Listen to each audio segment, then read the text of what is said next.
What up guys, JP back at you once again, bringing you guys another video. This one is going to be hopefully short and sweet. So today I was cruising the Facebook page at work and I seen that Scream Factory announced, I believe, 5 new titles. Right away I noticed that some of these titles were releases that was on their old Roger Corman label, which was a pretty sweet label. I have a few releases like Piranha, Slumber Party Massacre, stuff like that. A lot of people loved that label when it came out. And I was like, sweet, you know, everybody was just bitching about how Scream Factory was only releasing these mainstream super hits like Child's Play and Jeepers Creepers and Carrie and The Thing. And meanwhile, I'm defending them saying like, well, I like those releases and they still release the cult stuff, so why can't we have both? Why does it have to be either or? You don't only need these cult ones and you don't only need these mainstream ones. There's a fair mix of everything for everybody. So why do people complain about each one? So, you know, I was happy to see that they were releasing some lesser, loved titles, lesser, big titles. And then I see that they're limited. And to me, that is absolutely 100% the worst thing you can do as a distribution company selling DVDs, Blu-rays, cult, horror-related things. Now, there's certain things that are in fairness to be limited, such as steelbooks, slipcovers, posters, things like that. Cosmetic things. But when you're actually limiting the film, it's never a good thing. How can it be a good thing? What is the good thing here? If you weigh out the pros and cons, how many pros are there for limited items? What, they become a collector's item and they become super rare and expensive and nobody could afford them on a secondhand market? That doesn't sound good to me. All the scalpers go and buy them and then sell them for double or triple the prices? That doesn't sound good to me. What is the positive about it being limited? The only positive that comes from is purely for the company. It is literally, that is the only positive. The positive is for the company because they get to say that it's limited and they're only printing this many copies, 1,000 in the case of this, and that means that everybody's gonna get it now because it might not be there later and all the scalpers are gonna get it. I gotta hurry up and pre-order mine and spend way too much money on them because they are overpriced. 100% fact they're overpriced because Scream Factory releases other titles of equal value. And honestly, I don't know exactly how the rights work, but I believe it is possible that they already still own the rights to these films. It is possible that they didn't. This is just my speculation because they never fucking tell you if they did or not. You can only speculate, but so if that is the case, it would even be cheaper to put these ones out. So these ones are super overpriced. I believe they're like $27 plus the $5 shipping, $6 shipping that Shout Factory charges. And, I'm trying to think of any positives for the fans, right? There's no positives for the fans. It's all for the company, which I understand it's a business. It needs to make money. 100%. Shout Factory is a juggernaut in this industry. They are probably the leading, company that handles cult and nostalgic releases. And I understand they need to make money. But guess what? That's why they have their mega hits like Child's Play and The Babadook and all these films that are getting in Walmart that are selling like crazy because of the fact that they're in Walmart and the fact that, or the fact that they're popular. So when you take these lesser films, which is purely the hardcores, right, and you exploit the fact that they're limited so that everybody runs out and gets them because they're scared they will not get another release, and let me tell you something, they probably will get another release, which is just as shady because then you're telling everybody that you better get them because they're limited when you just release them again. And I'm not saying that it's 100% fact that Scream Factory would do this, but we just seen it with Synapse with the Tenebrae set where it was limited. They literally flat out said, we are not printing another version of this. They said that they are not doing it. At first they started saying at this time we're not doing it, but one quote, they flat out said that they're not releasing another version. 6 months later, another version. And that cheapens the first version, right?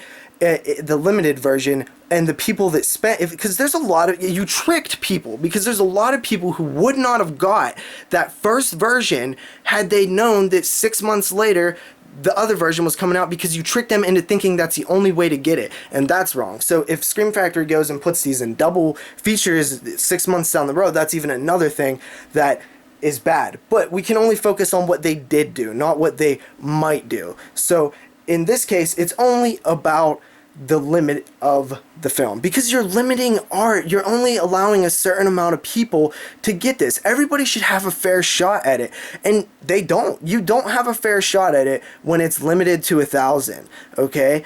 And granted, I don't know how many copies of a title Scream Factory sells, but I do know that when they limit their slipcovers to, you know, whatever, 1,500 or something, those sold out pretty fast. Granted, it's Return of the Living Dead, it's these mega popular titles and things like that, but I can't imagine these titles sticking around long on Shout Factory's website. And if they do, I will pump the brakes a little bit, because that does mean that they're completely aware of what these things are actually worth.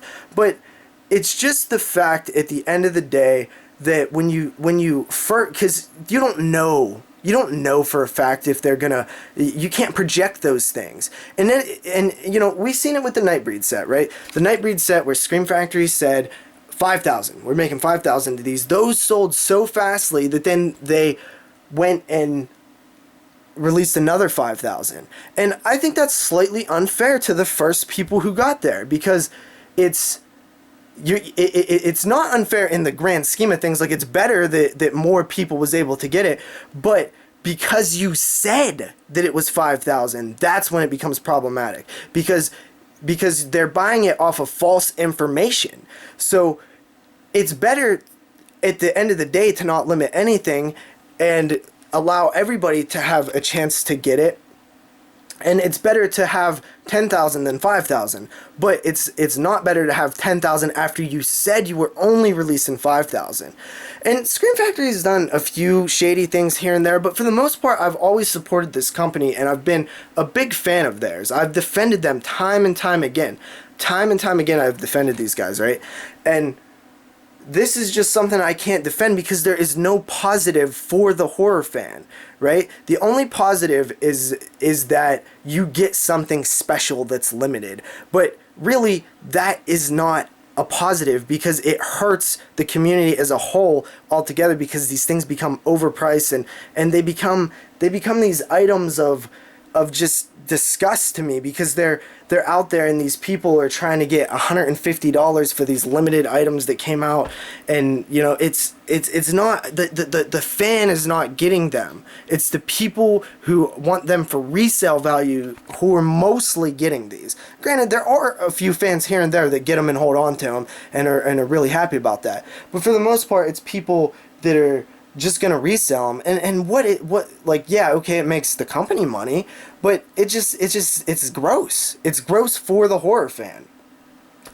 It's just not good to do things that way. Why do you think Code Red gets so much shit? It's because they limit all their things and then they put them back in print without notice when everybody spent all this money because they thought that they were getting something that was rare and exclusive and only going to be around for a little bit, and then it's back out again, and then now more people get it. It's not as exclusive and rare anymore, and that makes the person who spent all the money mad. But you know, it's just if you're going to limit something, limit a version of it.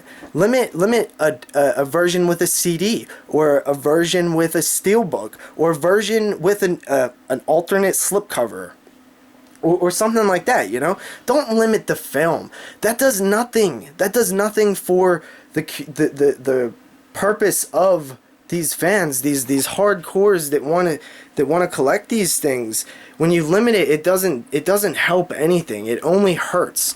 It helps the company. That's the only. If you just break down every positive about it, it's all positives for the company and no positives for us. It has to be, granted, it does not have to be a 50-50 split. It could be a 60-40 split. It could be a 70-30 split. But it cannot be 100% to 0% split. It's fucking bullshit. And another thing, this fucking David Steinman guy that's on their Facebook page all the time, like, this guy, first of all, everything he says should be taken with a grain of salt, because he receives screeners from them. So of course he's gonna defend every fucking thing they say. Of course he's gonna be, blowing them every chance he gets and defending them. He probably fucking works for them, honestly. I can't prove that. It's just speculation that should be noted, but he probably fucking does. And he thinks he knows all this shit. He thinks he knows us. Like, he's like, you and Moods are probably the same person. It's like, dude, there's two different profile pictures. Actually, you know what? This right here, this guy, this bearded, handsome man right here, this is Moods, okay? And you know what? People care what Moods says. You know what? 20,000 people care what Moods says, okay? And Moods feels the same way as me. So it ain't like we're just sitting here talking for our health. People are agreeing with us. Yeah, you got some of the Scream Factory cocksuckers on the page that are agreeing with, the fucking Steinmans of the world and shit. But it's mainly from what I've seen, the people that are actually part of the community seem to be on our side, 100%. And it's wrong. It's stupid to limit things. It's stupid to fucking limit things. It helps nobody but the company. Does not help the horror fan. It does not. It's unfair to the horror fan.